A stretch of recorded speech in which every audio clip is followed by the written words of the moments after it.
Okay, so here we are, I think, for part 4, and got to the point where the dough has risen and kind of doubled. Look at that beautiful doubled dough. Just does it all by itself, magic. Because it's all to do with, yeast, growing, giving off carbon dioxide, pushing through the dough, all that sort of stuff. Anyway, product placement. Did I use organic stuff? No. Co-op strong white bread flour, Co-op sunflower oil. Okay, I did have to buy this load of dried yeast. It's because people had snapped up all the yeast during COVID, and I used some date syrup, just a bit. But could use my honey for my bees if I wanted to. If I wanted to add a bit more sugar.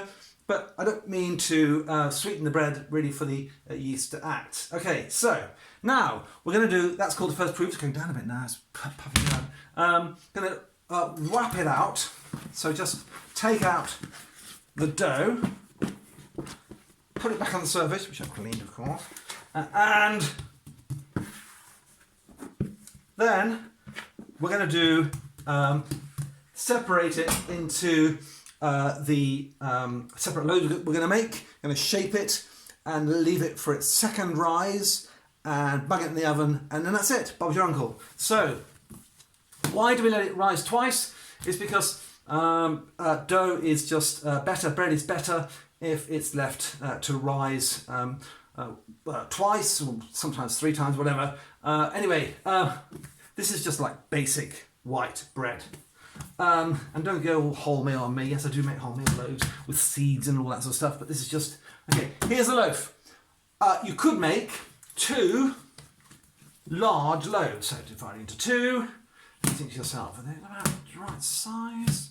Actually, they are about the right size. I mean, you could get the scales out and weigh it if that's what you really want to do, but I haven't got time to do that or the inclination. And you could put them into these 2 large bread tins. Okay, and that will make 2 large loaves.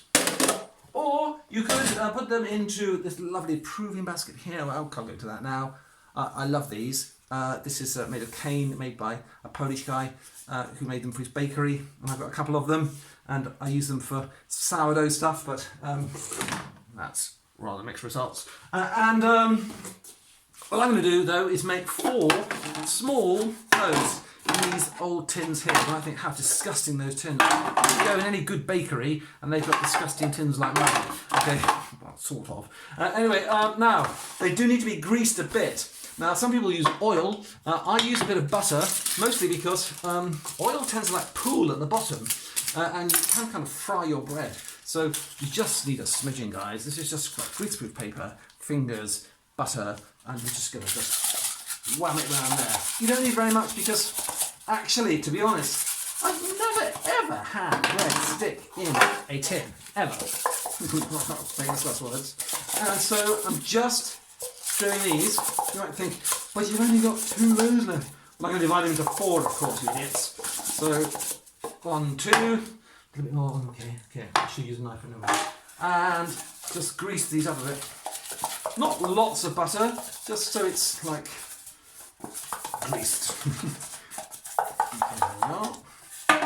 I'm going like a maniac. I'm just trying not to bore you. Okay, 4 tins greased. And we've only got 2 sets of dough there. That butter there. And so what we do is magically we make those into, we halve them again. So we've got 4 lots of dough, more or less the same size. Now, I don't always get it right, I'm looking thinking, that looks a bit smaller than that one. I think I need to add a bit more to that one. That one looks a bit small. Okay, ish.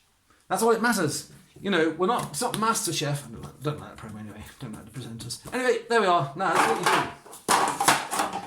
This is for the second proving. So you take your lump of dough. You can stretch it out like that and be all fancy if you like. You see them doing that. If you want, give it wings, make it like a butterfly. And then like that. And then I'm just patting out the air bubbles a bit because it's going to prove again. So wing that up there. And then just bring it in, fold it round, thumb in, thumb in until you've got that. And you think, oh, wow, that's hard. No, it's not. Just wing it in there, and then I just press it down. It doesn't really matter, honestly. If you tighten the dough, it rises better, it's true, but honestly, life's too short for all these people who do everything to absolute perfection and despise anyone who doesn't do it in that way. And that's come like 3/4 up the tin, like that. Okay, so I'm going to do 4 of these loaves. And I'm going to eat one of them fresh, and the others, let's flatten it out. There we are, flatten it out. Butterfly wings, tighten it. I'm not professional. I don't claim to be or claim to have any interest in becoming so. So let's flatten that in there. Just thumb it down, guys. Make sure it's kind of even, because you want the rise to be even. Make a nice dome shape in the middle as it rises in the second rise. So that's that one. I'm doing it so quickly because I think it must be such boring to watch this. You can always fast forward, can't you? Anyway, there we are, that's second. And then third, here we go. And there we are. And press that down. It's going to be a bit smaller. I don't care. It's just, that's how homemade bread is.